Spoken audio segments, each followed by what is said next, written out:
Ассаламағалейкум. Үшінші сабағымыз тұлғалық даму, мен кіммін деп аталады сабағымыз бүгін. Сабақтың мақсаты өз-өзімізді тану арқылы жеке дамуға қадам жасау, және де біз өзіміздің өзгерісімізге жауапкершілікті алу. Осы мақсатта бүгін не өтеміз? Адасып қалған, өз-өзін танымайтын адам. Бұл адамның психологиялық жағдайда өз-өзінің нақты мүдделерінің, құндылықтарын жоғалтып алуы мүмкін. Және де сол адамдардың өз-өзін жоғалтып қойған кезде өзінің бір шынайы мақсатынан да айырылып қалады.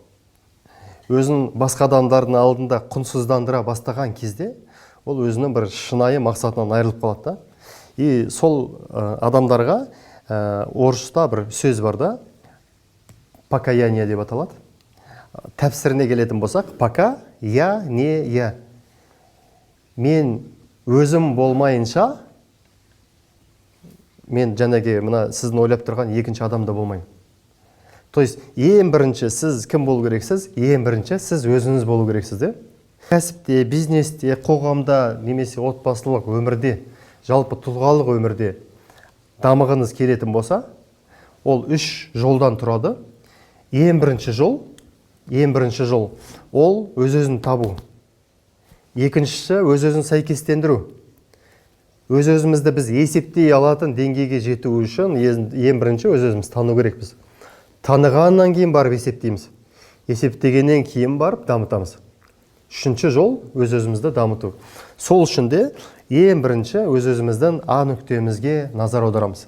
Мен А нүктемізді анықтау үшін мен баршаларыңызға бұл сабақ басталмай тұрып, А нүктелерімізді анықтайтын мынандай бланк жіберген болатым. Сол А нүктемізді біз сол жерде жаздық. Одан кейін сіздің барғыңыз келетін Б нүктемізді жазған болатымыз. Осы А нүктемізбен Б нүктемізді ажырату өте маңызды, достар. Егер де сіздер А нүктемізді ажыратпай, Б нүктемізге бара алмаймыз. Өз-өзімізді тану, өзіміздің мықты немесе осал тұстарымызды, қабілеттерімізді, әдеттерімізді тану, бұл өте маңызды негізі. Біз кәсіпкерлер қауымдастығының ішінде профориентация деген бізде тест бар. Сол тестті білген кәсіпкерлердің бәрі өтеді. Ол жерде біздің арнайы психолог мамандар сізді тәпсірлеп тұрып, барлық қабілеттеріңізді жіліктеп жазып береді. Кейбір дүниені біз өзіміз танымауымыз мүмкін. Бизнес разбор кезінде тәжірибелі психологтар сізге тәпсірлеп берген кезде сіз өзіңізге бір нормальный, дұрыс сияқты болып көрініп тұрған нәрсені сіз түсінесіз де, бұл қателік екен. Бұлай ойлағаным қателік екен. Қоғам туралы, адамдар туралы бұлай қателік ойлағаным қате екен деген сияқты сіз соның бәрін тәпсірлеп алып, сол арқылы ары қарай өзіңіздің дағдыңызды дамыта аласыз. Ал егер де профориентация өтпеген болсаңыз, онда галап тест, басқа да жалпы тесттер көп қой. Немесе бізде сізге осы ойлау жүйесіне байланысты бірнеше сабақтың соңында сұрақтар жіберетін боламыз, сол бойынша сіздер жауап бересіздер. Өз-өзімізді тану дегеніміз, мына триес стратегиясында қарап тұрғаныңыздай, ең бірінші біз тұлғалық дамуға мән беру керекпіз. S1 деген полноценная личность деп жазылып тұр ғой. Сол жерде өзіміздің білімімізді, тәжірибемізді, қабілеттеріміз, осының бәрі қосыла бірге келген кезде ол компетенция деп бірге дегенде. Абай атамызда осы жайында көп айтқан болатын. Ақыл қайрат жүректі бірдей ұста, сонда толық боласың елден ерек дейді.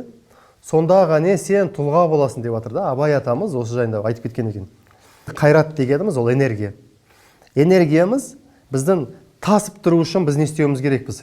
Энергиямыз тасып тұру үшін әрқашанда өзіміздің миссиямызды, денсаулығымызды, таланттарымызға мән беруіміз керекпіз. Бұл жайында келесі сабақтарда айтылатын болады. Сол үшін мына триес жүйесі өте маңызды. Осыған мұқият мән беріңіздер. Өз құндылықтарымыз, өзіміздің арман мақсаттарымызды анықтауымыз, оның бәрін тәпсірлеп жазуымыз өте маңызды болып тұр. Негізгі ақпараттық бөлімге көштік. Негізгі ақпараттық бөлімде өз-өзімізді тану, бұл өзіміздің ішкі дүниелерімізді, сезімдерімізді, ойларымызды және құндылықтарымызды терең түсіну процесі. Бұл процесс сізге өзіңіздің шынайы мүдделеріңізді, қабілеттеріңізді, барлық өзіңіздің біліміңізді анықтауға көмектеседі. Өзіңіздің өміріңізде ненің маңызды емес екенін ажырата білетін боласыз. Біз көбінесе ең бірінші уақыттың маңыздылығын ажыратуымыз керекпіз. Қай уақыт бізге маңыздырақ, қай уақыт маңызды емес. Өзін тануға арналған қадамдар қандай болуы мүмкін? Өзін танудың айтылып кеткенде тест жасауымыз керекпіз. Галлап тест. Немесе отыруымыз керекпіз де, ойлану керекпіз. Мен мысалы қандай нәрселер маған ойлануға көмектеседі? Мен кейбір кездерде бір жалғыз өзім қалған кезде, жалғыз өзім бір паркке барған кезде, кейбір адамдар балыққа барады. Енді әртүрлі ғой. Бір адам бәлкім бір медитация жасауы мүмкін, бір адам дұға жасауы мүмкін. Сол сияқты біз өзімізбен қалған кезде, өзімізбен бірге сөйлесе бастаған кезде, өзімізбен бірге ойлана бастаған кезде ғана бізге шешімдер келе бастайды. Қазір информацияның мынандай өте үлкен заманында біз даже өзімізбен сөйлесетін уақытым жоқ екен ғой.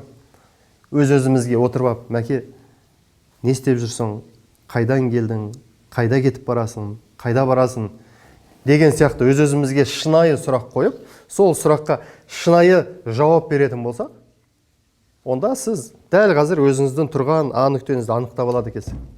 Осы ең маңызды да, шынайы құндылықтарымызды анықтауымыз, өзіміздің өмірдегі мақсаттарымызды, сол мақсаттарымызға қарай жүруіміз керек екені, сол энергияның таусылмайтындай күшіне алып келеді екен де.